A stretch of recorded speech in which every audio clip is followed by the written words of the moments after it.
Thanks for staying with us. I'm Eric Bowling in for Bill O'Reilly. And in the Factor follow-up segment tonight, President Obama leaving office with a legacy of divisiveness within the country and within the Democratic Party. In fact, the senior politics editor for the lefty website, The Huffington Post, is blaming the president outright for destroying the party. You look at the destruction of the Democratic Party under Barack Obama's leadership, and you have to wonder, what was the political, what were the electoral benefits that he gave to the party? He leaves them in a much worse position. The states are decimated. They've lost control of the House and the Senate. The governorships are decimated. A recent Pew poll shows that the president is also leaving behind a divided nation. According to Pew, 81% of Democrats approve of Obama versus only 14% of Republicans. That's a 67-point gap. By contrast, when President Bush left office, the gap was 58 points, 81 to 23. Joining us now to analyze, Jessica Tarlov, a Democratic pollster and strategist, and from Washington, Katrina Pearson, who is the national spokesperson for the Trump campaign. Look, when you hear Sam Stein, when you hear a HuffPost senior editor, politics editor say, hey, President Obama is the divider-in-chief not only of the Democratic Party but the country, you got to scratch your head and say, hey, that's what we've been saying for a long time. That's exactly what we've been saying, and it's not just us saying it anymore. Now you have Democrats coming out and saying it in their states, saying they don't even recognize their party.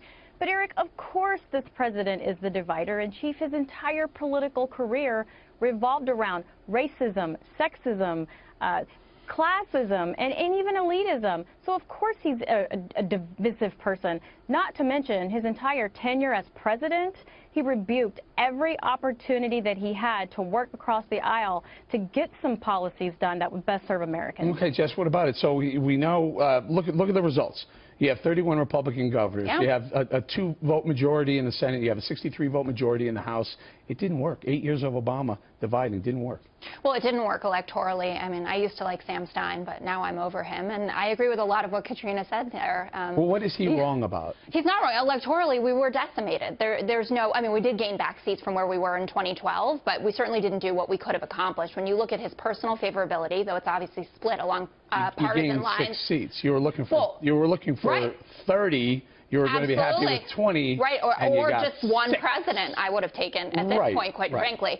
I mean, I do think back often to in 2010 when Mitch McConnell said that it was his goal to make President Obama a one-term president. So the Republicans have a role in this in making it that we couldn't have all that legislation that Katrina brought up that would benefit both sides. So do you concur with Sam Stein now, the divider-in-chief, in fact? No, I wouldn't call him the divider-in-chief. I mean, there are a lot of parts of the Democratic platform that are overwhelmingly popular, like raising the minimum wage, overtime pay, gay marriage. Obamacare now is even in terms of popularity. There are articles constantly about Trump voters who don't want their Obamacare taken away.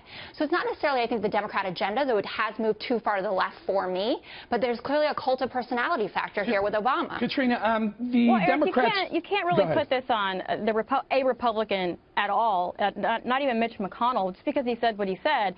You know, that didn't stop the President of the United States from not meeting with members in the Senate or even of the House, and that's exactly what he did on his own.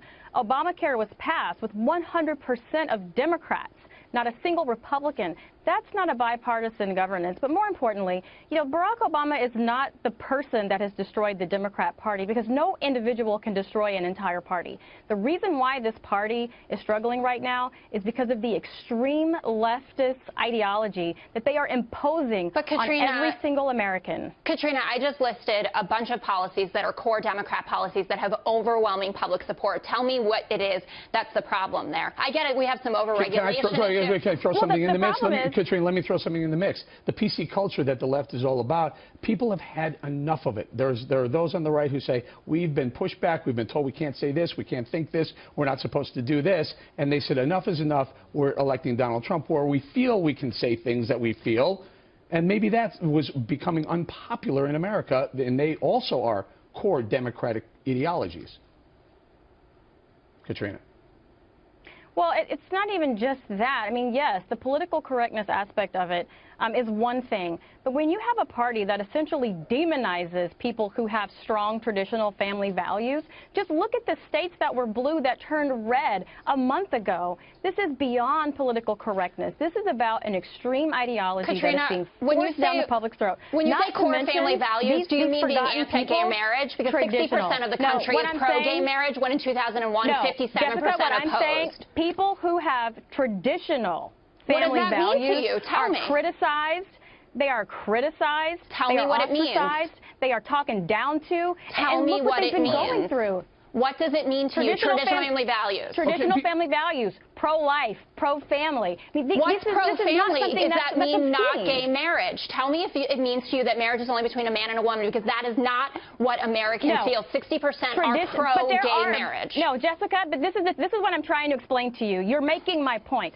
People who believe that marriage is between a man and a woman, despite the popularity in opposition, still have a right to believe what they believe, and instead they're ostracized and treated like subhuman because of it. Katrina, if you think that Donald Trump won Wisconsin and Michigan because of his stance about marriage being between a man and a woman, you're dead wrong. That's what I'm telling you. We lost by 80,000 votes.